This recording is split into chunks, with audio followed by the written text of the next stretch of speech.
Rafael é irmão da Helena, pastor. Ele está nos dando prazer, é a primeira vez que está junto conosco. Orando, ouvindo a palavra que será ficada aqui, isso é muito importante para nós. Valtilho o senhor não conhece, pastor, mas Valtilho já é um velho conhecido nosso aqui, certo? Está conosco hoje. Vicente foi convidado, pastor. Vicente é aquele jovem lá. Conta aí, Vicente, está pronto? Vem. Aí, ó. Com o Paulo, né? Claudinei também convidado com a sua esposa B e seus filhos. Perfeito, pastor? Clemildo, o senhor conhece Clemildo?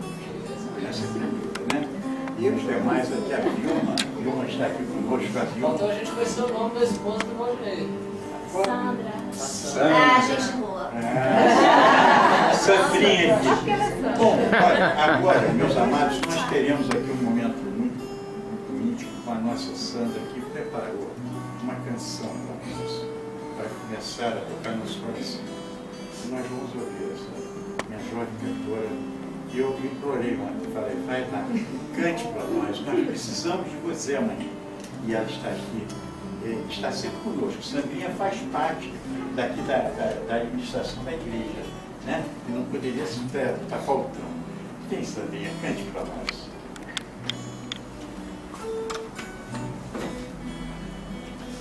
Boa noite para quem não veio. Na realidade, ele não tem que implorar coisa nenhuma, né? A gente obedece. Esse hino é um hino que há muitos anos, né, tantos assim, eu tive o privilégio de cantar para uma pessoa que era advogada, fazendeira, médica, morava numa cobertura no Golden Green e ela estava sentindo muita angústia, né? Prova de que o dinheiro não é tudo, né? E esse hino tocou muito forte no coração dela. Ela vivia vários problemas familiares, né? E ter dinheiro, ter bens, não fazia diferença na vida dela. E vocês vão descobrir por que esse hino fez diferença na vida dela.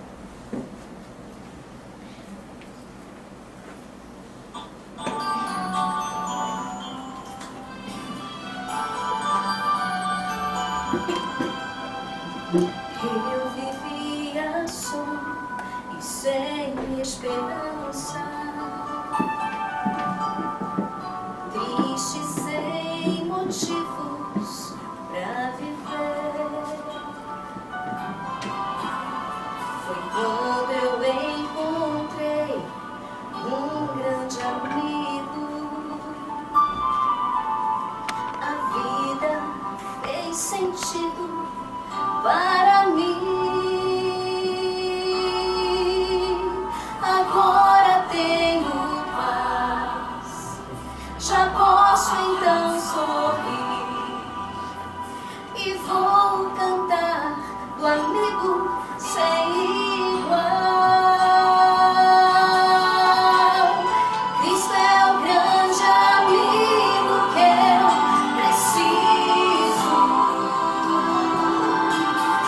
Nunca estou só, pois Ele ao lado está. Sempre me ampara, estende a mão, me ergue e recebo salvação. Não há amigo como meu Jesus.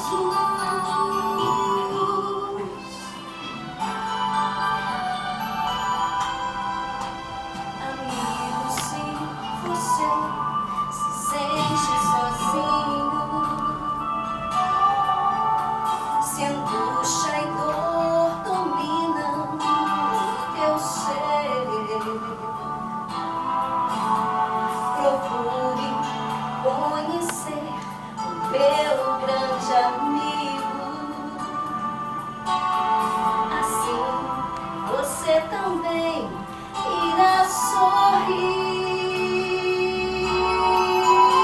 Sua vida mudará, seu pranto acabará, e com fervor assim irá cantar.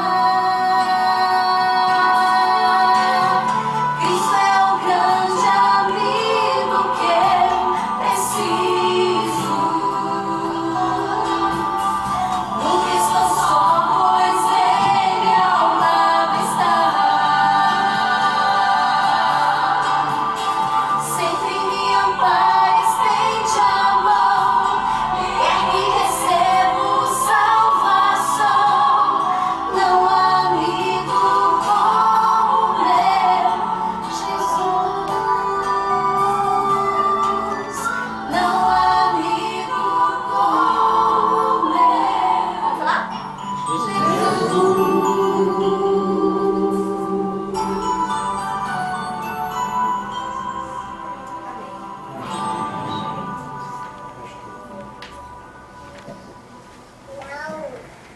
Boa noite, gente.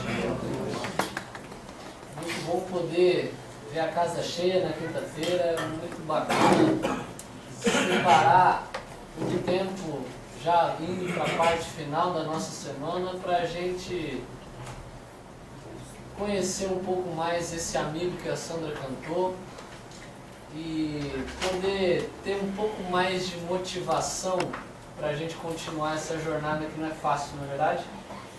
É muito bom poder conhecer gente nova, rever gente querida. E hoje o Eliezer me deu uma responsabilidade assim, bem grande, né, Eliezer? Tava ontem, né? Ontem resolvendo algumas coisas, o Eliezer me ligou pedindo para que hoje a gente repetisse o assunto que tratamos no sábado. Igual muita gente não pôde estar aí na casa no sábado e tal.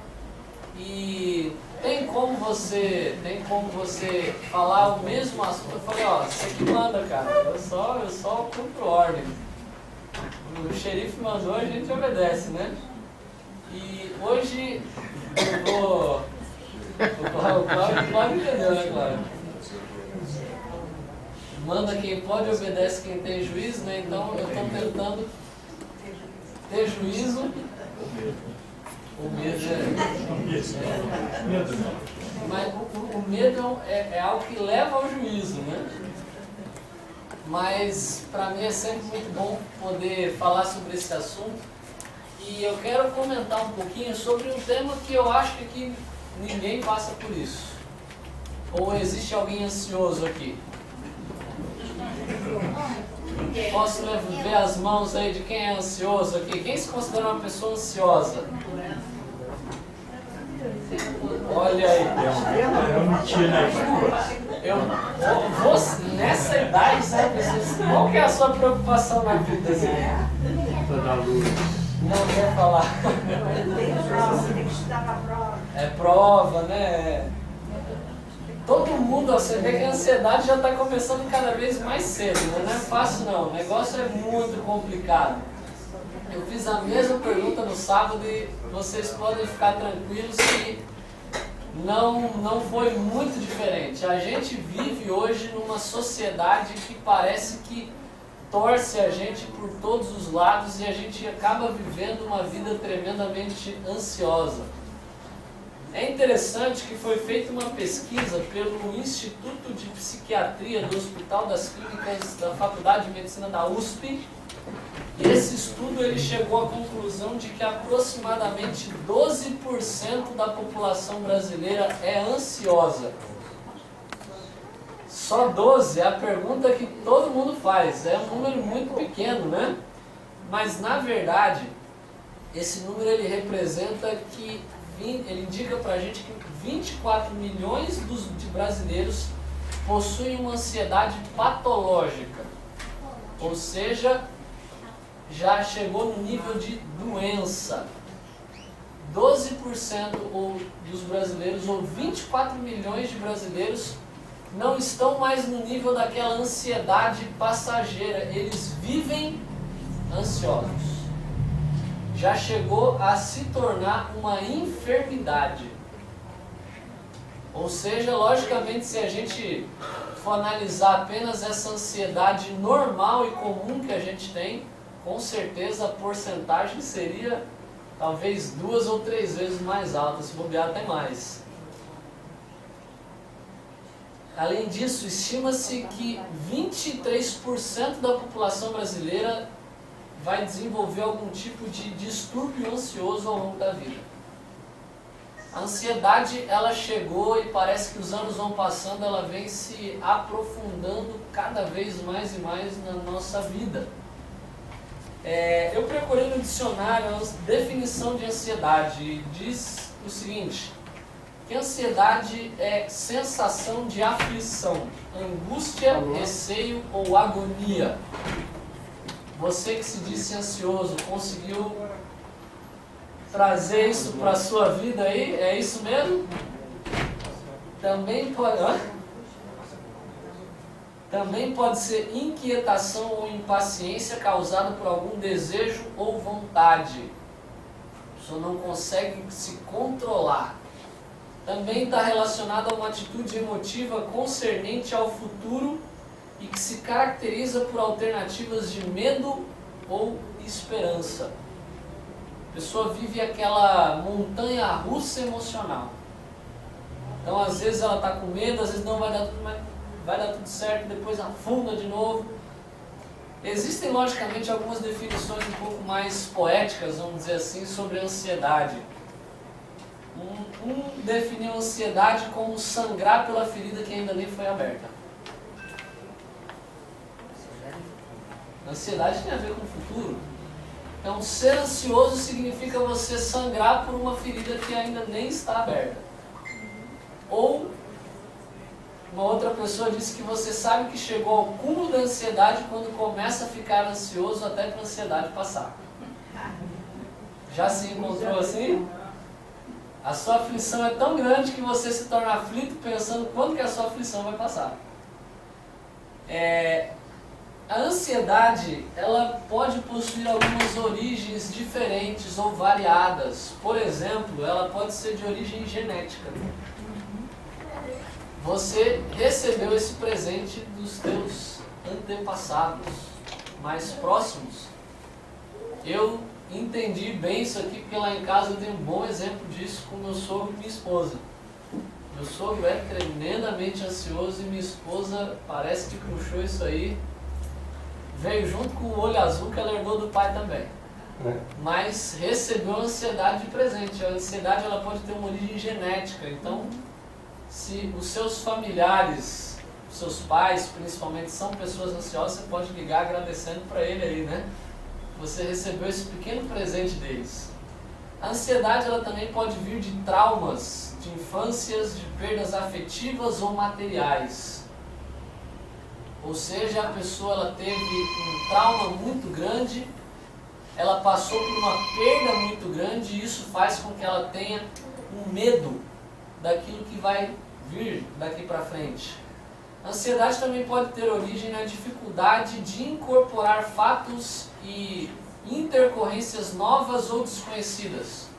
Ou seja, é o popular medo do novo. Às vezes, ter que começar um novo trabalho, às vezes ter que mudar para uma outra cidade. O medo do novo deixa as pessoas muito ansiosas. É aquela sensação de não saber como vai ser daqui para frente. Isso tira o chão de algumas pessoas e deixa elas em níveis de desespero altíssimos. A ansiedade também pode estar relacionada ao estresse ou à pressão. E a gente sabe também que isso acontece demais. Quem trabalha sabe como que o mercado de trabalho tem se tornado cada vez mais e mais pressionador.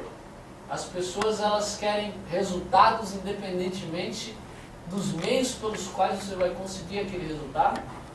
E muitas pessoas têm se tornado ansiosas por causa do estresse e da pressão que têm recebido.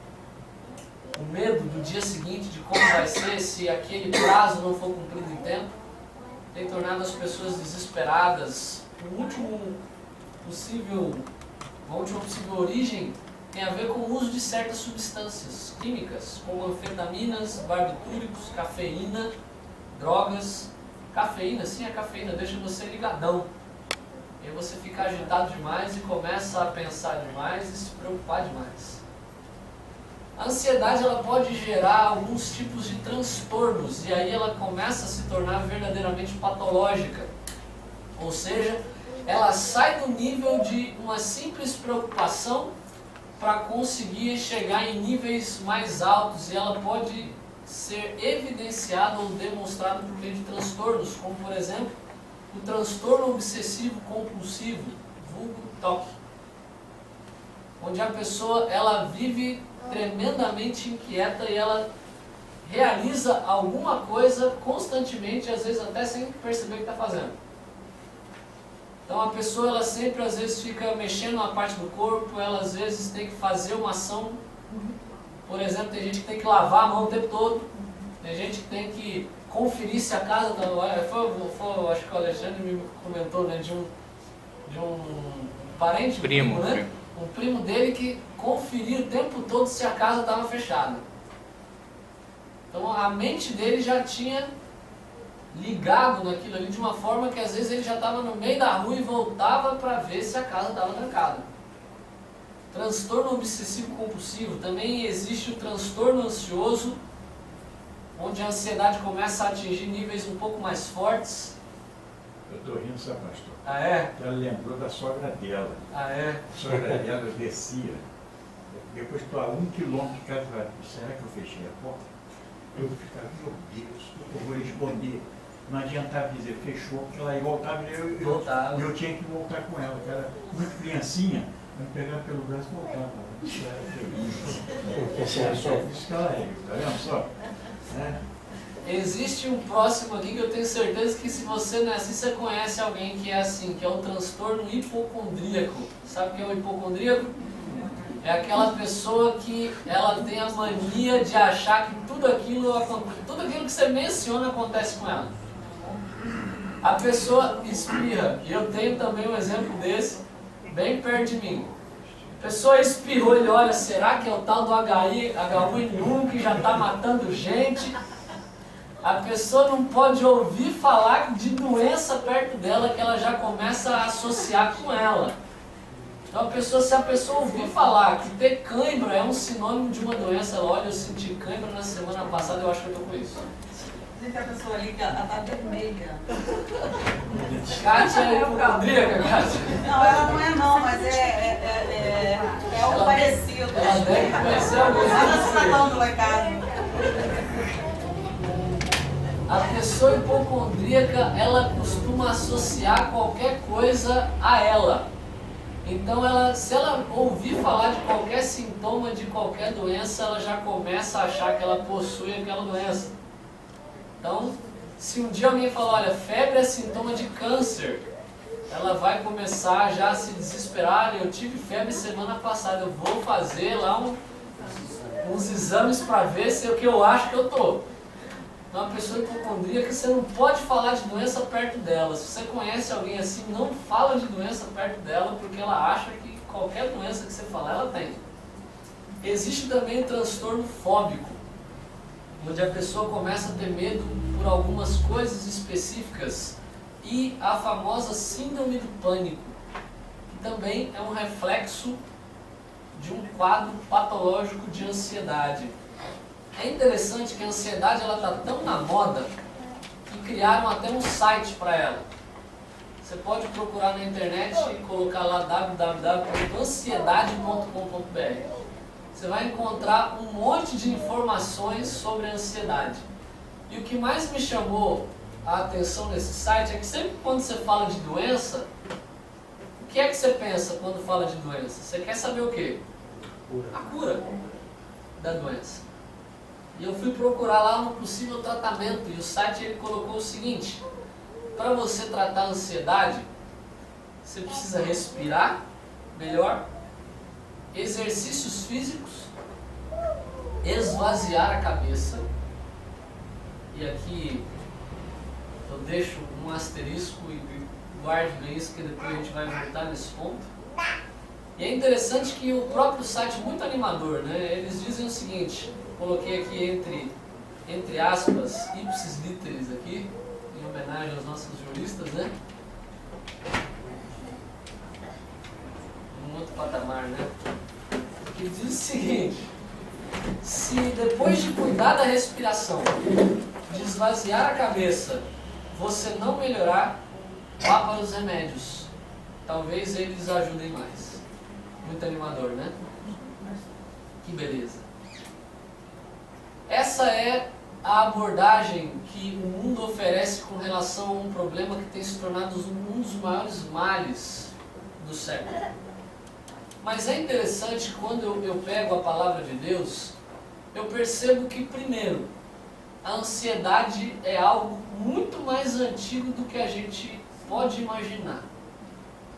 E segundo, a Bíblia, muitos anos antes, já deixa pra gente uma forma de tratar a ansiedade talvez muito mais eficaz do que muitos têm tentado tratar hoje em dia. E eu convido você a pegar a sua Bíblia. Quem não está com Bíblia, levanta a mão aí, que a gente vai emprestar uma para você acompanhar com a gente. Eu vou pedir para você abrir a sua Bíblia no Evangelho de Mateus. É o primeiro livro do Novo Testamento. Você vai aí passar do meio da Bíblia, você vai procurar junto comigo a página 7 do Novo Testamento, no Evangelho de Mateus, capítulo 6. Mateus é o primeiro livro do Novo Testamento. Para quem está com essa Bíblia aqui, ela vai ser a página 7 do Novo Testamento. Mateus capítulo 6. Nós vamos ler a partir do verso 25. Vamos ler até o verso 34. Eu vou pedir para alguém ler para a gente. Quem pode ler para a gente? Cláudio, lê para a gente, por favor. Por isso vos digo, não andeis ansiosos pela vossa vida, quanto ao que haveis de comer ou beber, nem pelo vosso corpo, quanto ao que haveis de vestir. Não é a vida mais do que o alimento, e o corpo mais do que as vestes? Observai as aves do céu, não semeiam, não colhem, nem ajuntam em celeiros, contudo, vosso Pai Celeste as sustenta. Porventura, não valeis vós muito mais do que as aves? Qual de vós, ansioso que esteja, pode acrescentar um côvado ao curso da sua vida. E por que andais ansiosos quanto ao vestuário? Considerai como crescem os lírios do campo. Eles não trabalham nem fiam. Eu, contudo, vos afirmo que nem Salomão, em toda a sua glória, se vestiu como qualquer deles. Ora, se Deus veste assim a erva do campo, que hoje existe e amanhã é lançada no fogo, quanto mais a vós outros, homens de pequena fé. Portanto, não vos inquieteis dizendo que comeremos, que beberemos, ou com que nos vestiremos, porque os gentios é que procuram todas estas coisas, pois vosso Pai Celeste sabe que necessitais de todas elas. Buscai, pois, em primeiro lugar o seu reino e a sua justiça, e todas estas coisas vos serão acrescentadas. Portanto, não vos inquieteis sobre o dia de amanhã, pois o amanhã trará os seus cuidados. Basta o dia do seu próprio mal. Fácil ou não? Antes de vir para cá, eu escutei exatamente isso, né, Isaac? Que o Isaac hoje está dando um testemunho para mim do que aconteceu com uma pessoa lá na empresa e antes de sair do trabalho falou sobre esse verso com essa pessoa e ela desmoronou lá, né, Isaac? De ansiedade. Ele leu exatamente isso antes que a gente vir para cá. Você quer ir para casa, você quer amar o filho dela, esquecer um pouco do trabalho, não embora das pessoas. Esquece do amor de Jesus. É interessante que a gente acha que a ansiedade é um fenômeno recente, é uma coisa nova. Mas Cristo, 2000 anos atrás, já está dando para a gente a razão, mas o tratamento para a gente não ser pego e dominado por isso. É interessante que para a gente entender e conseguir viver isso que Cristo fala aqui, que, convenhamos, é fácil ou não? Não é fácil. Para a gente entender e colocar em prática isso na nossa vida, a gente precisa entender alguns pontos muito importantes aqui. O primeiro deles é entender para quem Jesus está falando isso aqui. Se você acompanhar na sua Bíblia, você vai perceber que a mensagem do capítulo 6 de Mateus, ela está dentro de um contexto especial e específico. Por quê? Você percebe na sua Bíblia, possivelmente tem um monte de subdivisões, não é verdade? Essas subdivisões são temas que Jesus ele pregou durante um dos seus mais famosos discursos, que foi o chamado Sermão da Montanha, que começa lá no capítulo 5. O Sermão da Montanha é um sermão que Jesus faz para um grupo especial e específico de pessoas. E ele fala sobre uma série de coisas. Ele começa falando de felicidade. Bem-aventurado aquele que faz isso. Feliz é o homem que faz isso, é o homem que faz aquilo. Jesus ele começa a descrever um monte de coisas, mas isso só vai fazer sentido se você entender os versos 1 e 2 do capítulo 5. Se você voltar uma página na sua Bíblia, você vai ver que o Evangelho de Mateus ele fala pra gente o seguinte. Mateus capítulo 5, versos 1 e 2. Vendo Jesus as multidões, subiu ao monte, e como se assentasse, aproximaram-se quem dele? Os discípulos. E ele passou a ensinar. Ensinar quem? Os discípulos. Volta agora então para o capítulo 6. Por que esses dois versos eles são importantes para a gente entender esse texto, pastor? Porque esse texto só vai fazer sentido para quem já vive um relacionamento com Jesus. Porque para quem não vive um relacionamento com Jesus, a consequência natural é viver afogado e imerso na ansiedade. Jesus ele está falando para quem já o conhecia, para quem já estava começando a acompanhá-lo. E ele percebeu que mesmo aqueles que o seguiam estavam vivendo uma vida ansiosa. E aí Jesus ele trata de separar algumas coisas muito importantes que como cristão a gente precisa entender. O primeiro ponto que Jesus ele menciona, e eu quero separar alguns tópicos aqui na nossa conversa hoje à noite. O primeiro ponto que Jesus apresenta para os seus discípulos, lembrando que nada disso vai fazer sentido se não estiver ligado à pessoa de quem? De Cristo. Uma vida sem Cristo tem por consequência natural viver uma vida ansiosa. Mas aquele que conhece e busca se relacionar com Jesus, Jesus ele fala pra gente o seguinte: primeiro, que o cristão ele deve viver sem ansiedade. O pastor fala, é fácil. É interessante que Jesus ele ajuda a gente a entender isso um pouco melhor. Porque se a gente volta lá no verso 25, o texto diz o seguinte: por isso vos digo, não. Qual é o verbo que ele coloca antes aí? Andar. É diferente você estar ansioso de você ser ansioso. Andar no sentido que Jesus fala tem a ver com continuidade. O cristão não deve viver uma vida com constante ansiedade, porque isso não deve fazer parte da vida do cristão. Repito, é diferente ser ansioso de estar ansioso. Todos nós, em algum momento da nossa vida, vamos passar por momentos de ansiedade, mas é diferente de eu viver constantemente de forma ansiosa. E é interessante que Cristo aqui, ele começa a destrinchar, porque muitas vezes a nossa ansiedade ela é vinda das mais variadas razões e pelos mais variados motivos. O Cristo ele já começa a ir na raiz do problema.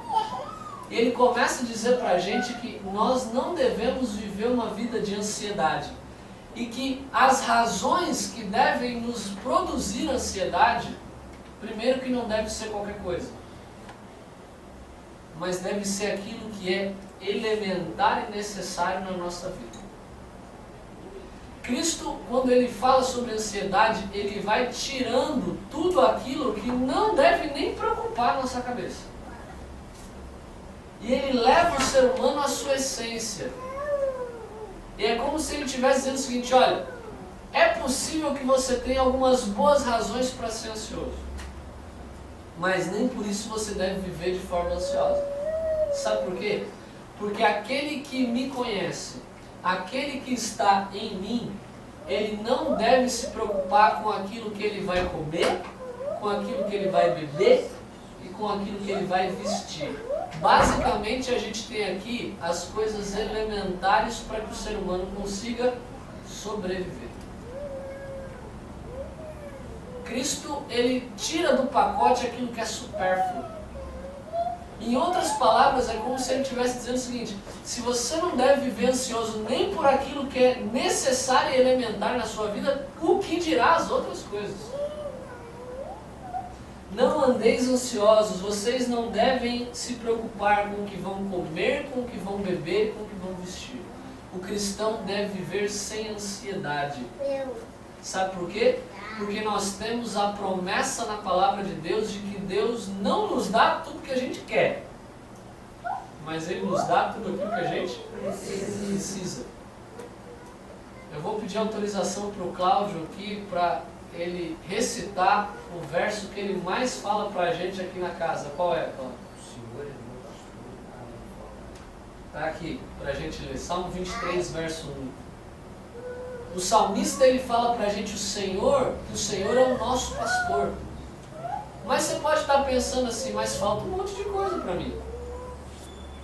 Falta eu ter um helicóptero, falta eu ter uma Ferrari, falta eu ter um apartamento muito bacana, uma casa né? Eu sei que aqui alguns nem não falta isso. Eu sei que tem um apartamento bacana e uma casa com vista para o mar. Mas pode ser que pode estar pensando assim, falta para mim uma casa de frente para o mar em Fernando de Noronha. Beleza. Pastor, falta para mim todo ano de férias para Dubai. Né? Falta muita coisa. Outros talvez pode estar faltando algumas coisas menos importantes do que isso, mas a gente pode pensar assim, pastor, falta tanta coisa, como que o texto fala que nada me faltará? Na verdade, essa é uma tradução que não pega muito bem o sentido real do texto. Se você tiver curiosidade e for pegar uma Bíblia em inglês, o idioma inglês ele traduz um pouco melhor o sentido. Salmo 23, fazendo uma tradução livre, o inglês ele é mais ou menos o seguinte: o Senhor é meu pastor e eu não tenho falta de mais nada. Ou seja, em Deus eu encontro aquilo que eu de fato necessito. Mas o sentido do verbo hebraico ali mesmo que Davi coloca é: o Senhor é o meu pastor e eu não passarei necessidade. Ou seja, aquilo que é elementar, que é o que Cristo fala, não ande ansioso pelo que você vai comer, pelo que você vai beber, pelo que você vai vestir. O Senhor é meu pastor e eu não sentirei necessidade. E a gente pode complementar isso no Salmo 37, verso 25, onde o salmista fala para a gente o seguinte: nunca vi o justo desamparado, nem a sua descendência a mendigar o pão. Aquilo que de fato nós necessitamos, Deus sabe e Ele provê. E por isso nós não devemos nos preocupar. Depender de Deus, no entanto, não significa viver uma vida de ociosidade. Porque o texto mostra pra gente que, segundo ponto, o cristão ele deve viver de forma trabalhadora.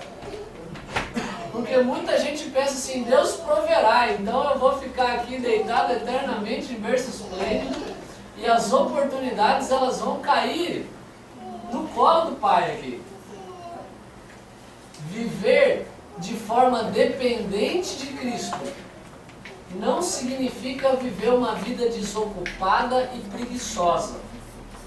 Muito pelo contrário, o cristão ele deve ser o melhor exemplo de trabalhador. Ele deve ser o melhor funcionário. Ele deve ser aquele que trabalha melhor. Porque a Bíblia fala pra gente que é pelo suor do rosto que a gente deve comer o quê? O nosso pão. Faça por onde que eu te ajudarei. O apóstolo Paulo está na carta de Tessalonicenses, na segunda carta de Tessalonicenses, ele passa por um momento ali onde o povo, Jesus está voltando, então eu vou ficar de boa aí, não vou fazer mais nada. O apóstolo Paulo ele já chega lá na voadora mesmo, dizendo assim, não, peraí. Viver esperando em Deus não significa viver uma vida de ociosidade. Aquele que não quer trabalhar também não vai o quê? Não vai comer. Beleza, você não quer trabalhar? Então faça aí um eterno jejum. E vê até onde você consegue aguentar. Porque o seu pão será conseguido por meio do suor do teu rosto.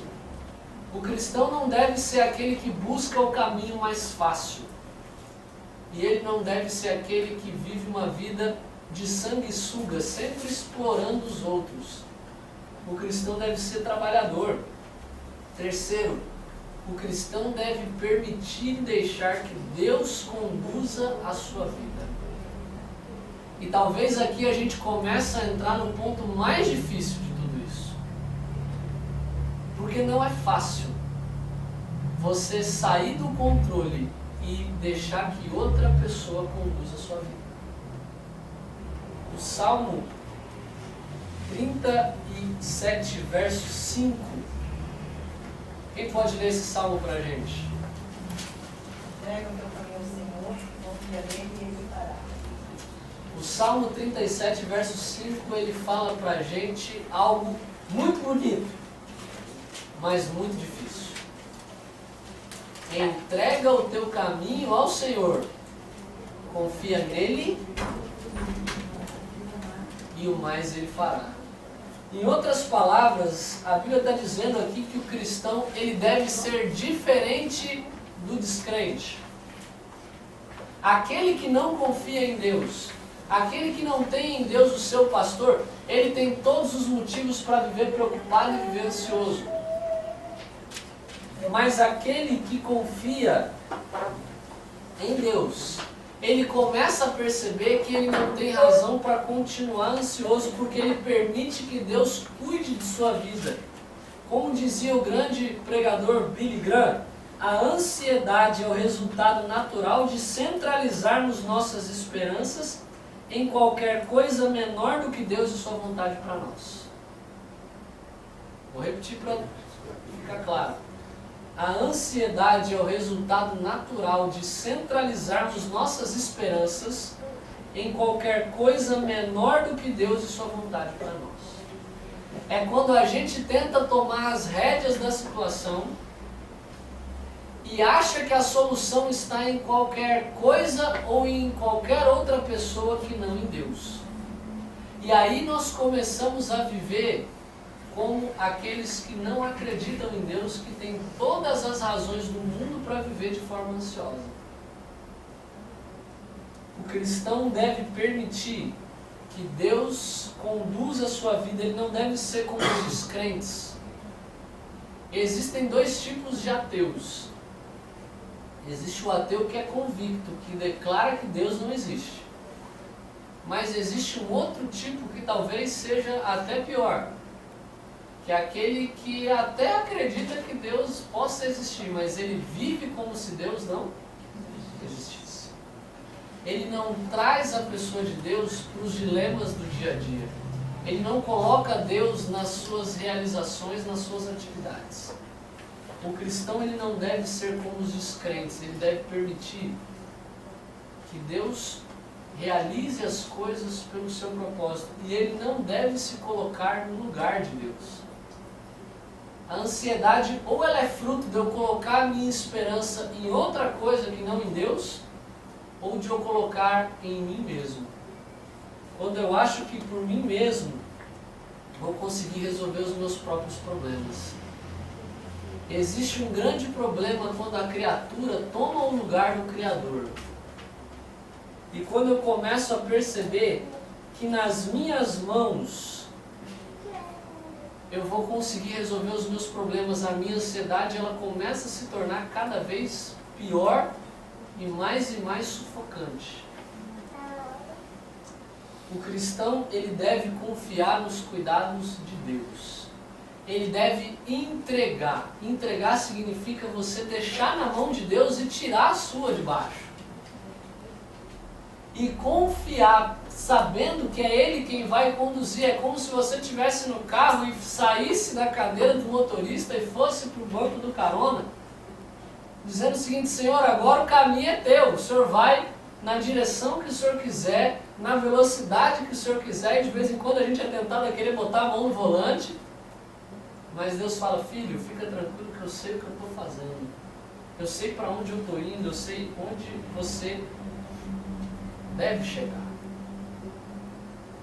Nós não precisamos e não devemos nos colocar no lugar de Deus. A Bíblia fala que aqueles que permitem ser cuidados por Ele, aqueles que entregam de fato a sua vida para que Ele cuide, experimentam um cuidado especial.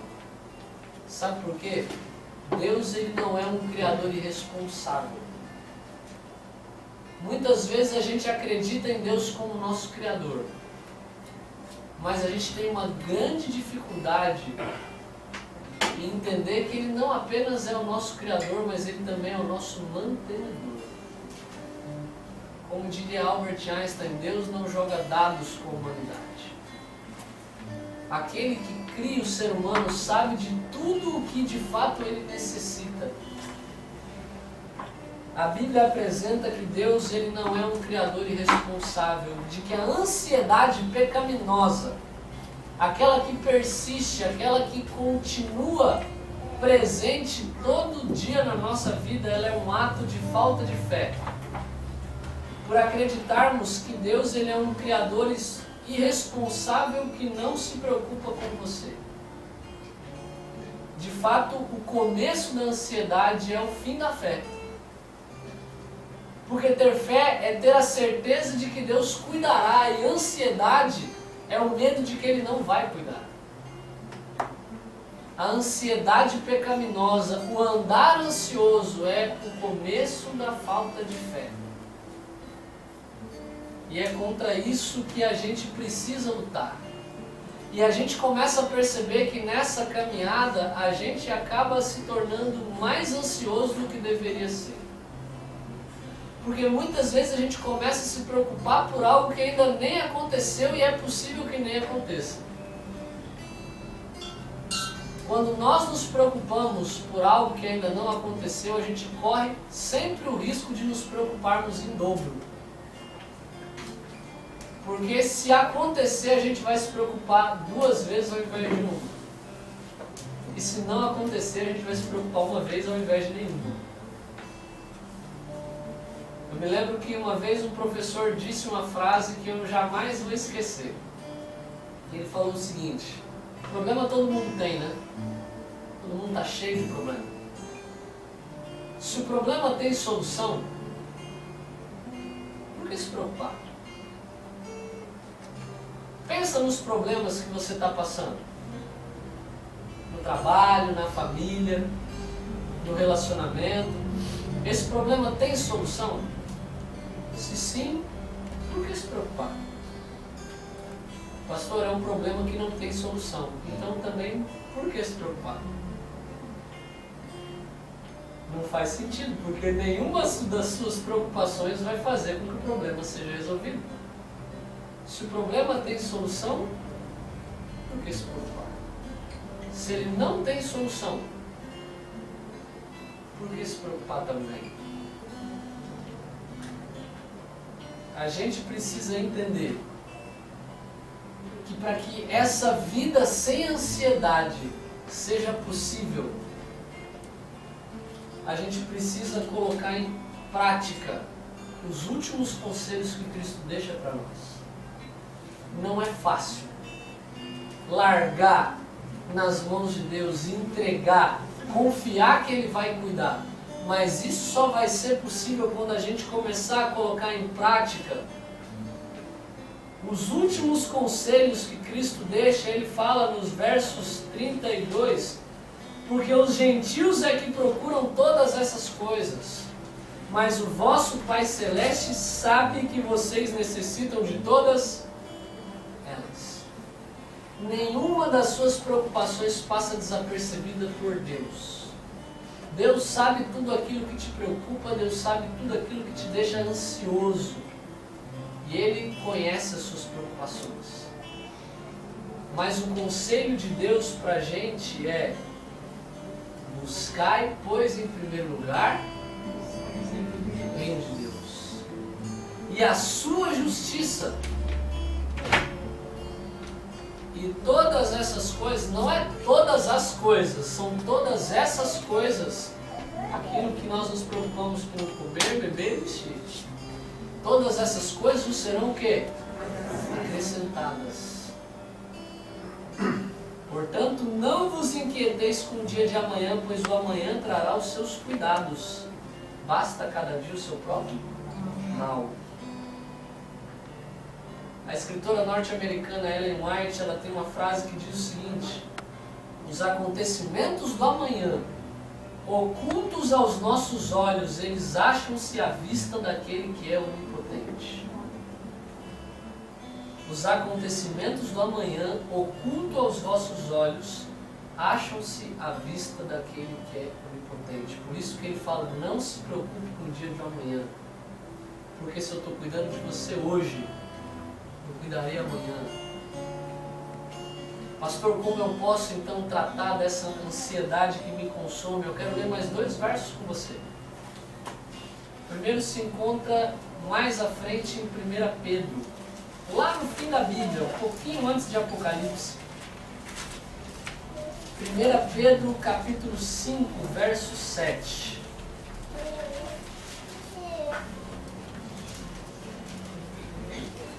1 Pedro capítulo 5, verso 7. Alguém pode ler esse texto para a gente? Lançando sobre ele toda a vossa ansiedade, porque Ele tem cuidado de vós. Lançando sobre quem? Lançando sobre Deus. Deus não é um criador irresponsável. O que Ele fala para nós é: filho, pare de carregar um fardo que você não deve carregar. Lance ele sobre mim, porque eu tenho cuidado de você. Lançando sobre ele toda a vossa ansiedade. Não é apenas parte dela, é lançando toda ela. O primeiro passo para a gente conseguir viver uma vida menos ansiosa é a gente entender que os nossos problemas não são nossos. Eles são de Deus. Não importa qual seja o tamanho deles, eles vão ser menores do que o poder todo-poderoso de Deus. O último texto que a gente vai ler, volta um pouquinho, está em Filipenses. Filipenses, capítulo 4.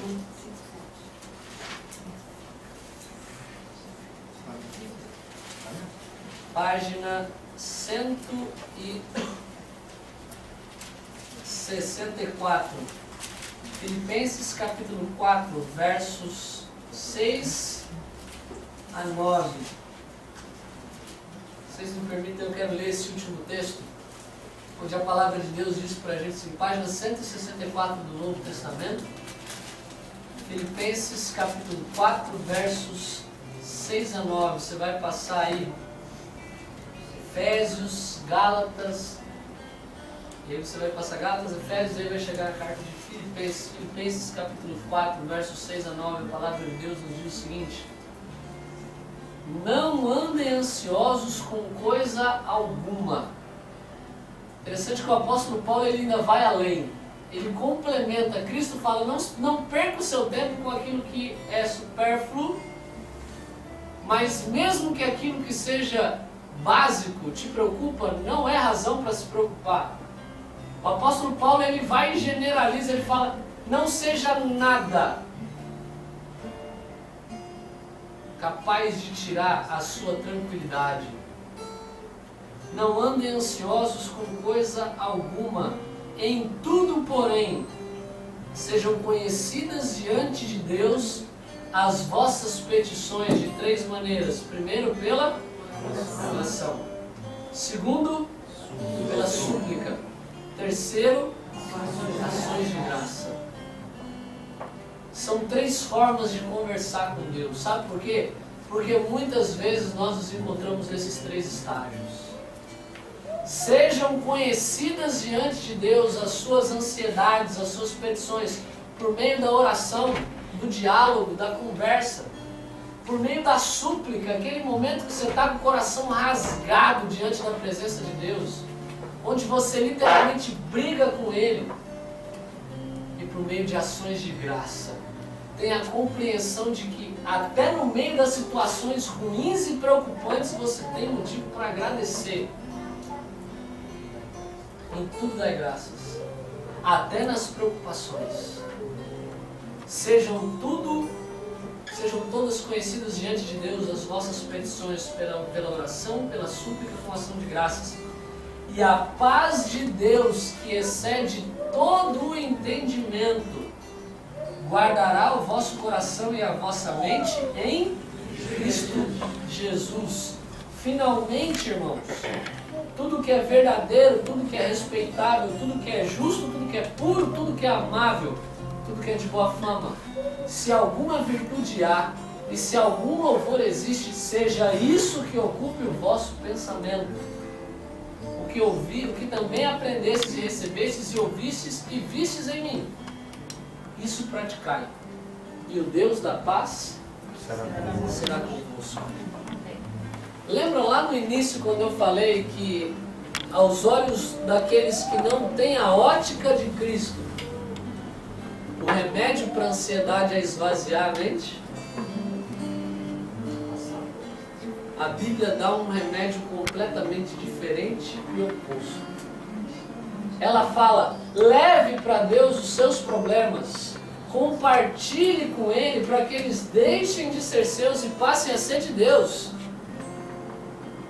ore a Deus, fale com Ele, suplique, agradeça, e você vai perceber que a paz de Deus, que excede todo o entendimento, o mundo não entende.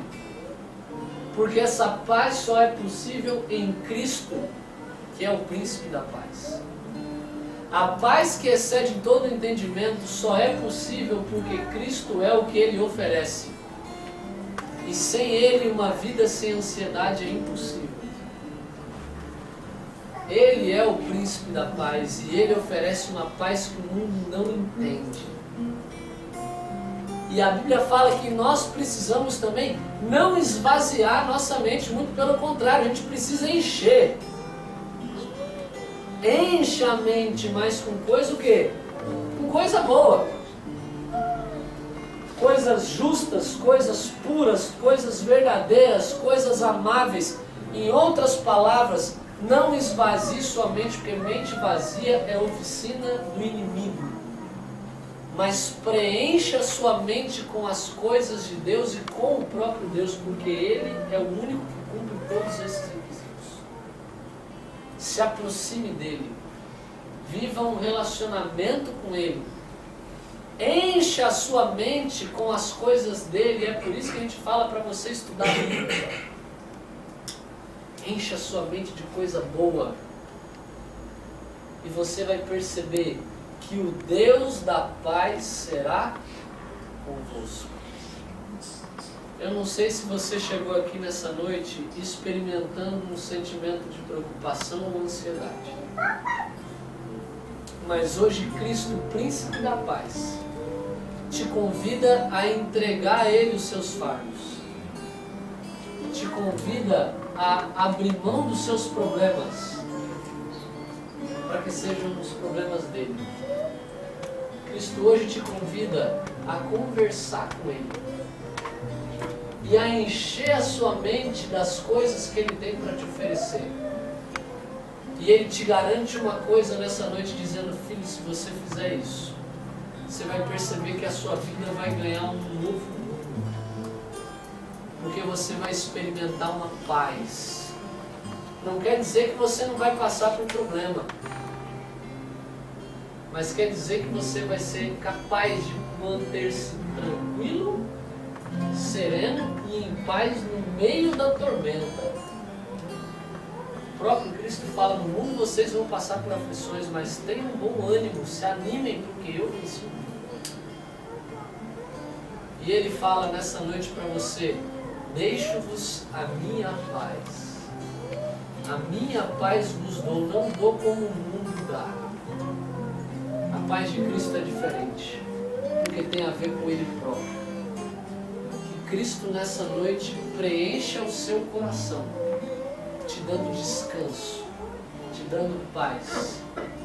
E quando você chegar hoje em sua casa, você experimente a promessa do salmista que diz: em paz me deito, eu logo pego no sono, porque só Tu, Senhor, me fazes repousar em segurança. Vamos cantar? Número 9.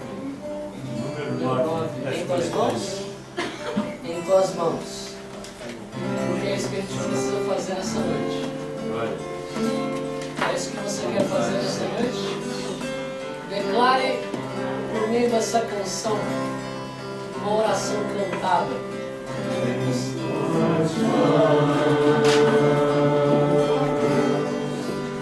Em tuas mãos.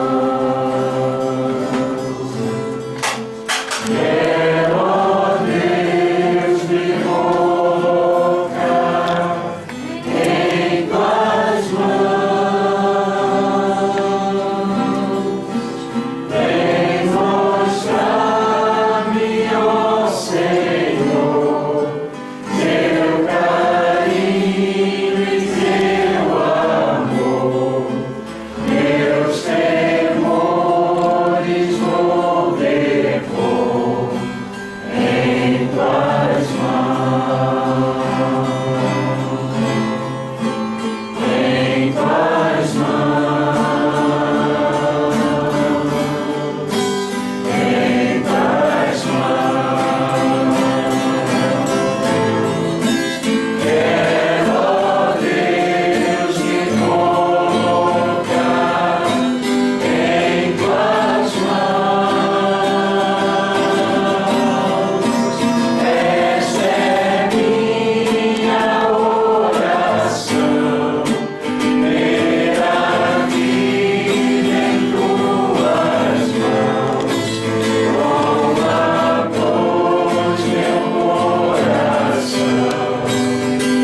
Existe alguém nessa noite que precisa deixar algum peso nos ombros de Cristo? Deixar alguma preocupação de lado? Quero convidar você a fazer isso enquanto oramos. Ao fazermos essa oração, você possa mentalmente dizer para Deus aquilo que está te deixando ansioso, aquilo que te preocupa, aquilo que te angustia, para que nessa noite você experimente essa paz que excede todo o entendimento. Feche seus olhos. Oremos. Pai querido, nós chegamos aqui com muitos fardos. Alguns de nós, Senhor, têm vivido uma vida ansiosa, cheia de preocupações, que muitas vezes têm se tornado insustentáveis. Mas, Pai querido, hoje nós queremos experimentar uma vida sem ansiedade em Ti. Sabemos, Senhor, que o primeiro passo é deixarmos com o Senhor aquilo que nos aflige. Nesse momento pedimos que o Senhor arranque de nós esse peso, nos dê o jugo suave e o fardo leve de Cristo. Tendo a certeza de que esse problema não é mais nosso, é seu. E por ser seu, temos a certeza e a tranquilidade de que o Senhor vai resolvê-lo da melhor maneira. Pai querido, dá-nos a Tua paz. Uma paz que só é possível em Cristo e que o mundo não entende porque ela excede todo o entendimento. Dá-nos a certeza da Tua companhia e uma noite tranquila e sossegada na Tua presença. Ao chegarmos em nossos lares, possamos repousar em paz, tendo a certeza de que o Senhor nos faz descansar seguros. Seguros porque não temos um Criador irresponsável, mas um Deus que nos conhece e nos ama profundamente e que cuida de nós. Isso é o que nós te pedimos, tendo a certeza que seremos atendidos, pois oramos no nome do Seu Filho amado Jesus, o nosso Príncipe da Paz. Amém. Amém.